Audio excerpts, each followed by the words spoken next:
This is Nightly Business Report with Tyler Matheson and Sue Herrera.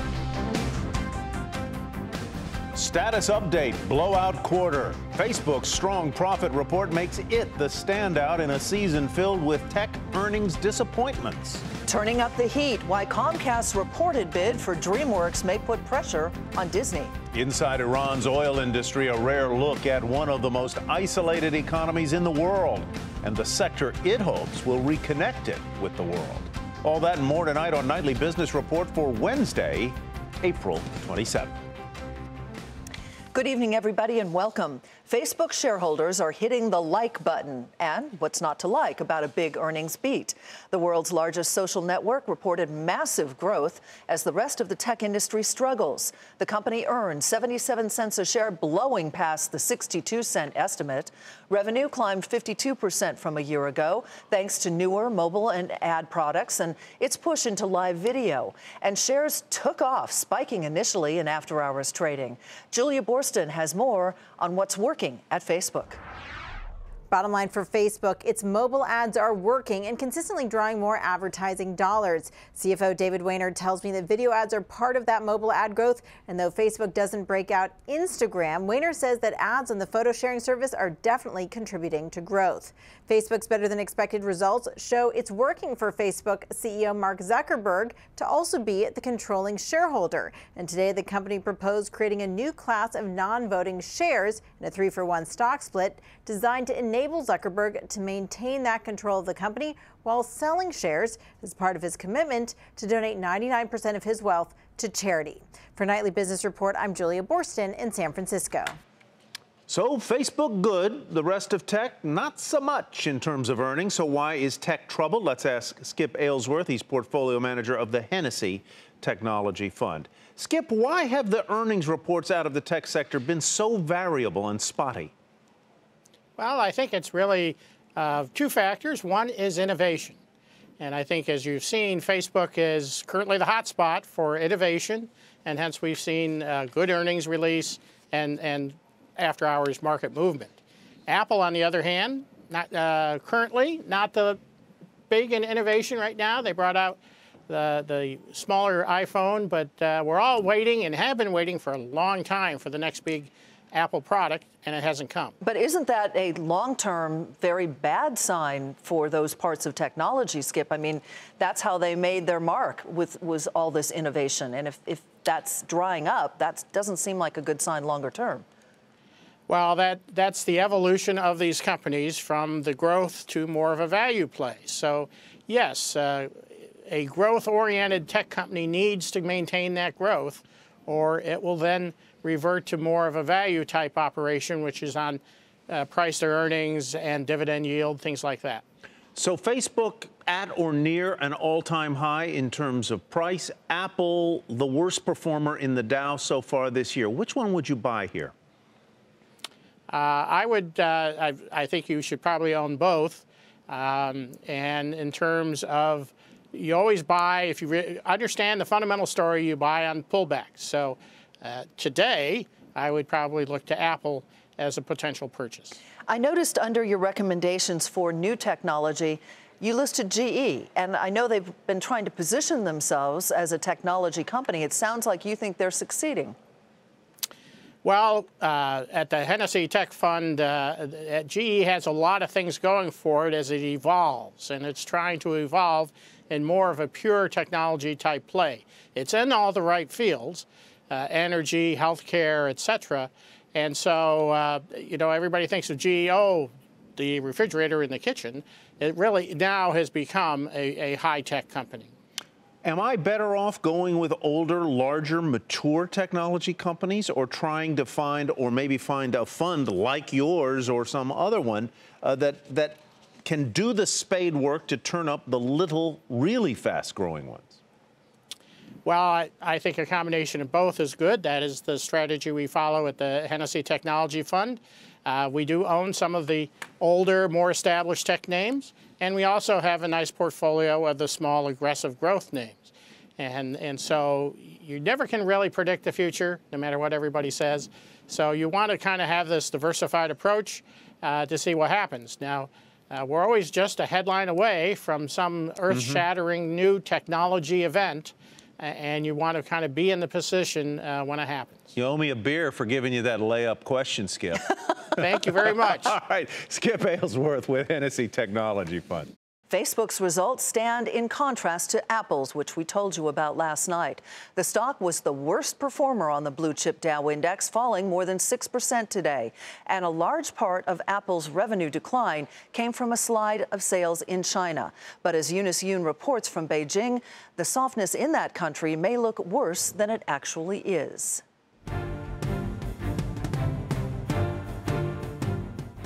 The numbers weren't great, but that doesn't mean that Apple's position in the China market has seriously deteriorated. Part of the problem is that the whole smartphone market is maturing and slowing down. We used to see explosive growth here, but for 2016, Gartner estimates that the market is only going to pick up by 0.7%.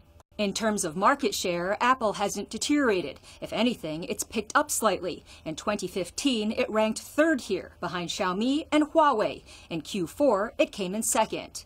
Tim Cook made the point that Apple's numbers look worse than they are because revenues grew by 81% a year ago. The iPhone 6 Plus had just hit the China market a few months before, so by comparison, the numbers look worse, but the company still sold a lot of phones.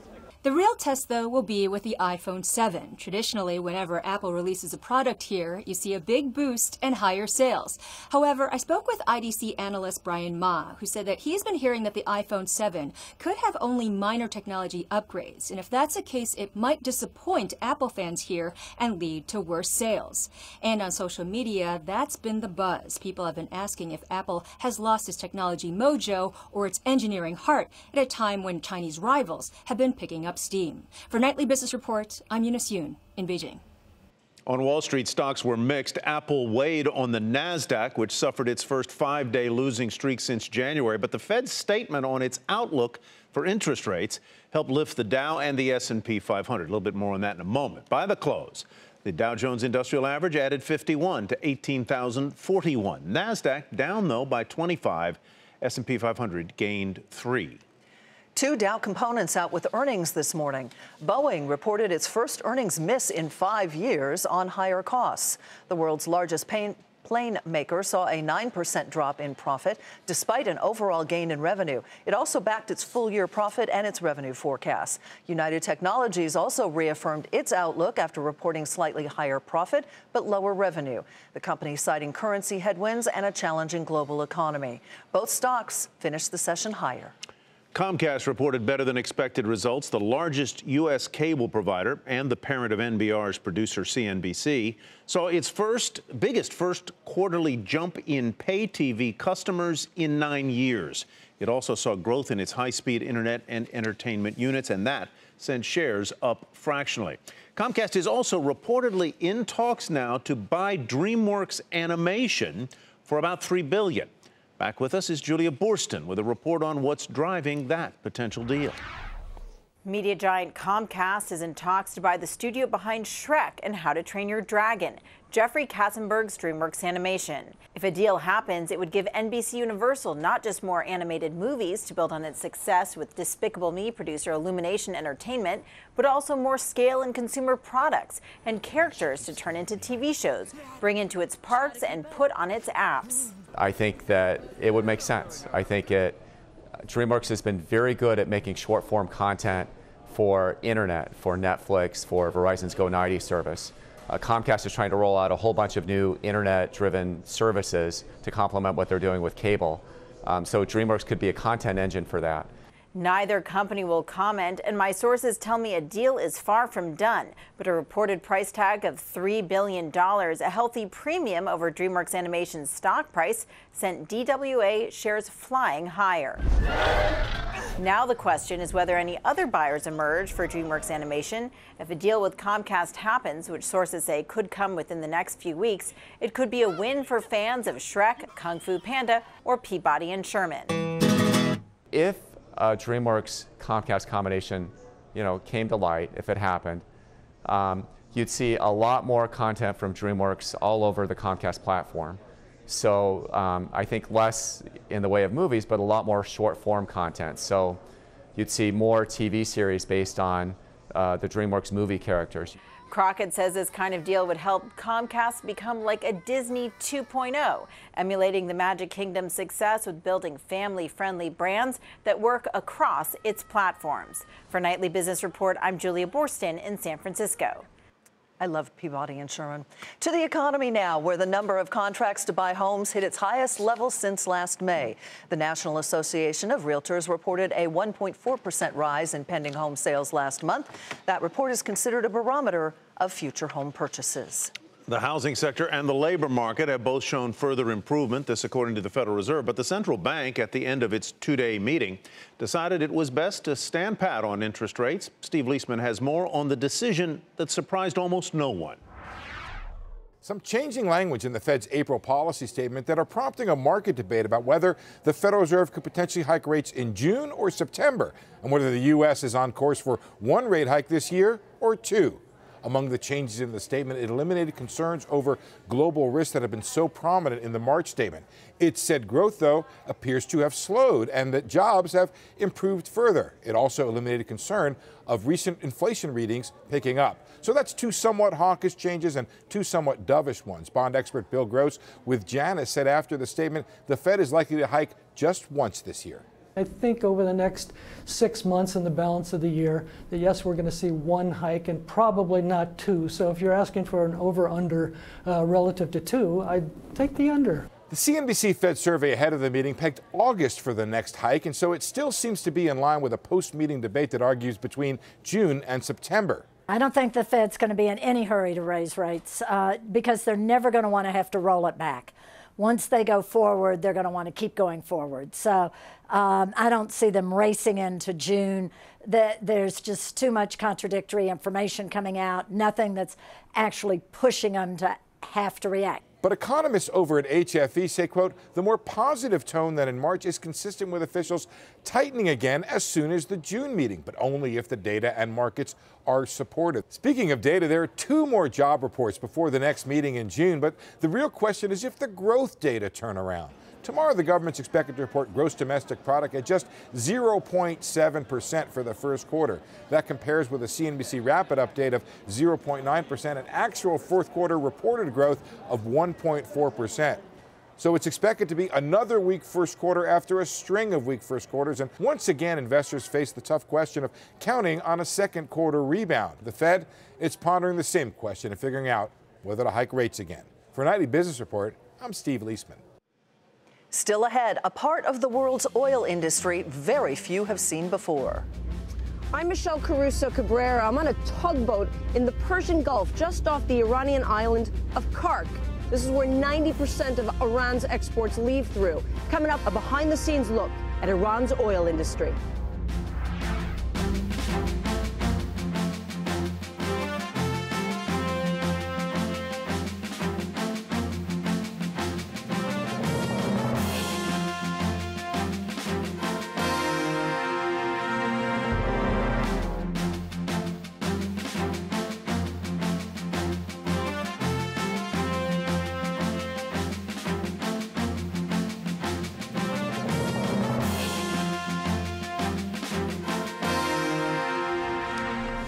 ExxonMobil is raising its quarterly dividend. The board approved a hike of about 3% to 75 cents a share. The world's biggest oil and gas company has increased its annual dividend payment to shareholders for 34 consecutive years.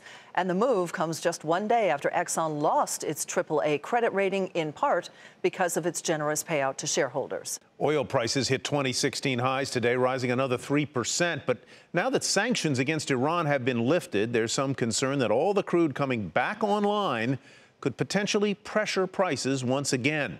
Michelle Caruso Cabrera is on the island of Karg with a rare look at the inner workings of Iran's oil industry.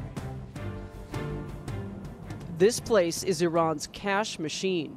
It's the island of Karg, 25 miles off the coast, dedicated solely to shipping oil. 90% of Iran's crude exports leave from here.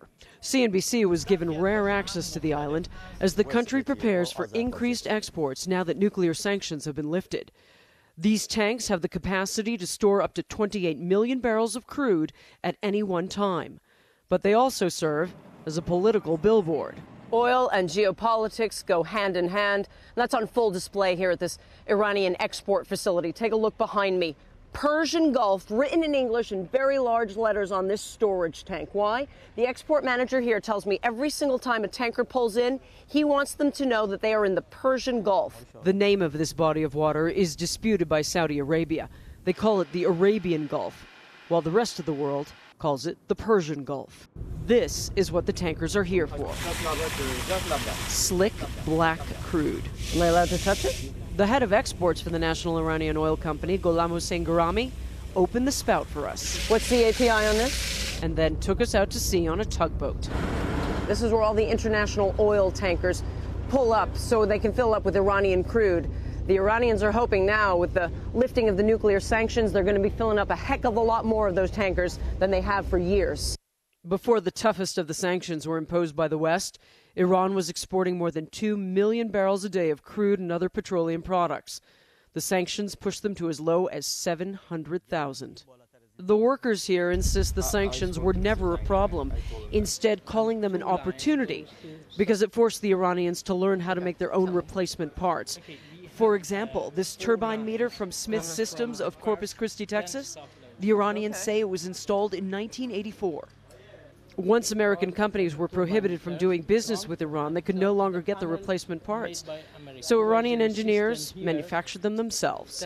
On the walls in this room, photos of the severe damage suffered in Karg from bombs during the Iran-Iraq War in the 1980s. Outside, a tribute to the first Karg victim of that war, side by side with the former and current leaders of the country, Ayatollahs Khomeini and Khamenei, the first and second Muslim clerics to rule over Iran since the Islamic Revolution in 1979.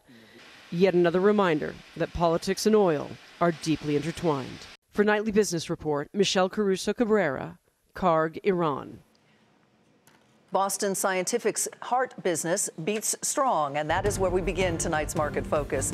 The maker of medical devices topped analysts' targets for both revenue and earnings. The company's sales rose 11% thanks in part to strong demand for its heart stents and clot removal product. Boston Scientific also raised its full-year guidance. Shares finished the day up 11% to $21.89. Goodyear reported lower than expected revenue as the tire maker cited impacts from weak sales in the U.S. and the absence of business operations in Venezuela. Profit beat analysts' estimates by a penny, but that wasn't good enough to appease investors. Shares fell more than 7% to $30.34.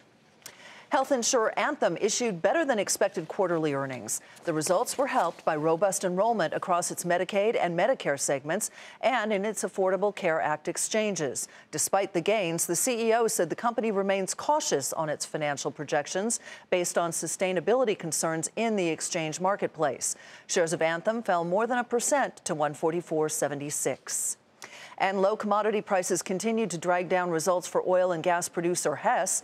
The company posted a quarterly loss, but it came in above street expectations. Revenue, however, fell below targets.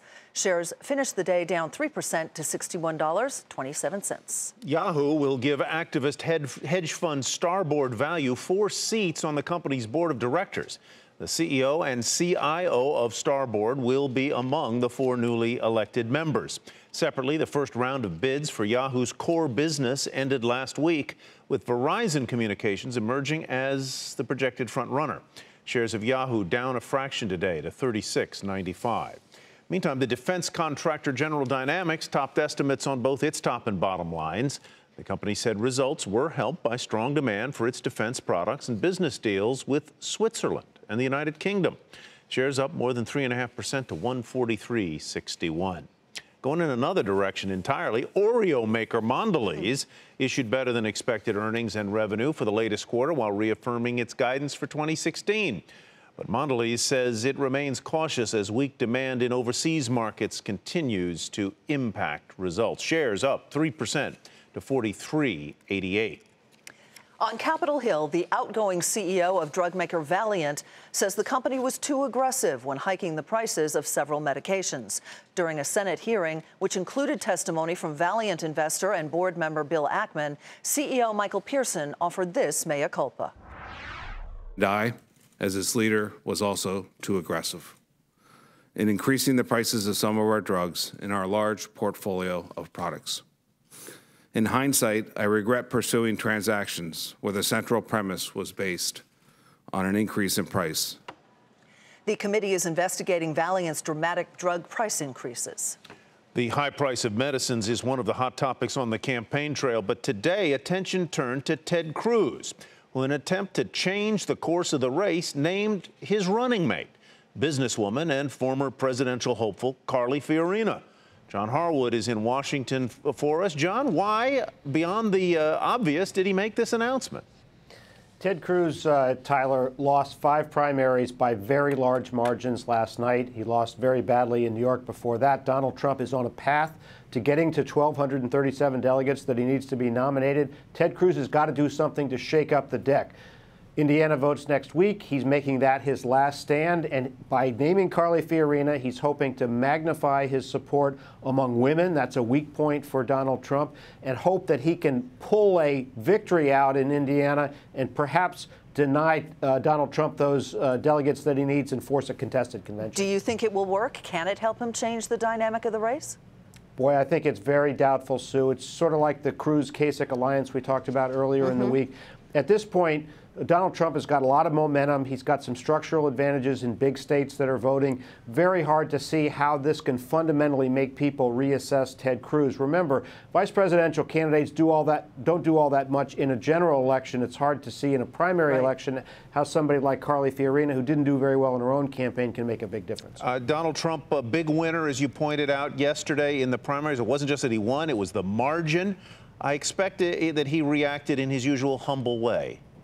Well, he said that he was like a boxer who had knocked out his opponents, and then today he decided to act presidential and gave a foreign policy speech, read it from a teleprompter. That's not like Donald Trump. He was tempered in his approach. It wasn't all that innovative in terms of the substance. There were some contradictions there, but Donald Trump is trying to take on the trappings of the presumptive nominee and accelerate the momentum that he's been accumulating over the last couple of weeks. On the Democratic side, what about Bernie Sanders versus Hillary Clinton? Bernie Sanders announced today, Sue, that he's laying off hundreds of staffers. He's going to focus all his firepower on California. That's the last state that votes on June the 7th. His chances of overtaking Hillary Clinton have become almost non-existent. It appears that he's looking for leverage to try to influence the party platform. It's not really about winning the nomination anymore for Bernie Sanders. All right, John, thank you very much. John Harwood in Washington. And coming up, what some in the medical community are doing to reduce the risk of becoming addicted to prescription pain medications in the final part of our series, The Business of Pain.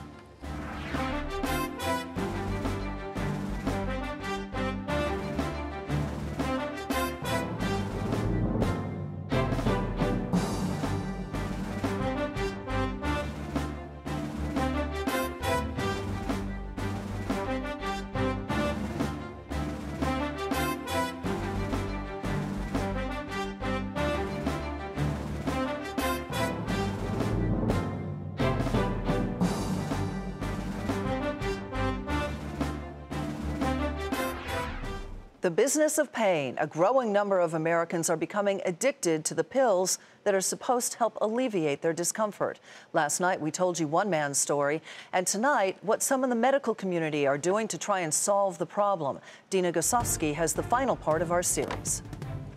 I don't want to keep taking, this pain medication that could make me addicted to it. If I get off of it, I'll go through withdrawals. So it's kind of always a fear for you? Mm-hmm. Robin, who asked us not to use her last name, has been taking powerful prescription painkiller OxyContin every day for about 7 years now because of her back pain. Though she's not alone, she is part of a growing number of patients seeing physicians who want to dramatically change the way they treat pain patients. What I'm going to recommend doing is what's called genetic testing. That'll help us better identify what medications you do or don't respond to. A simple swab test can reveal genetic markers that can determine a predisposition to misuse and abuse of certain medications. Tailored therapeutics is where it's at as far as patients' care. Now, we can identify how they will respond more specifically than actually doing the normal trial and error methodology. We want to be able to help relieve the patient's pain, correct? That has always been our goal, is to be able to help relieve it. But now we're tasked with being able to help protect patients from their inner demons. That part of their genetic profile, which makes them susceptible to drug abuse. But some aren't convinced. From those who help run drug treatment centers. I know that they've made great advances with genetics, but I would be very skeptical if somebody said if we swabbed you, we can tell if you're going to be a drug addict or an alcoholic or not. To lawmakers on Capitol Hill. I think we still have a long way to go to get to the point where we can do a simple blood test and say, oh, you better never get this opioid because you'll become addicted. I don't think we're there yet. But those still in recovery from prescription painkiller abuse, like Bobby Long, remain hopeful. There's got to be a way to treat chronic pain without getting the whole world addicted. For Nightly Business Report, I'm Dina Gosofsky in Woodbridge, Virginia. And finally tonight, Chobani employees got quite a surprise. The company's CEO and founder is awarding his full-time employees an ownership stake in the now private company. The awards total around 10% of the Greek yogurt maker's value and will be worth something if the company goes public or is sold. Analysis says the company's worth upwards of $3 billion. So it is not just a cup of yogurt here we're talking about. The CEO calls it a mutual promise to work together with a shared purpose and responsibility. That's a nice surprise. It's a tasty gift. Yes, it is. And that does it for us on Nightly Business Report tonight. I'm Sue Herrera. Thanks for joining us. And I'm Tyler Mathisen. Thanks from me as well. Have a great evening, everybody, and we'll hope to see you back here tomorrow night.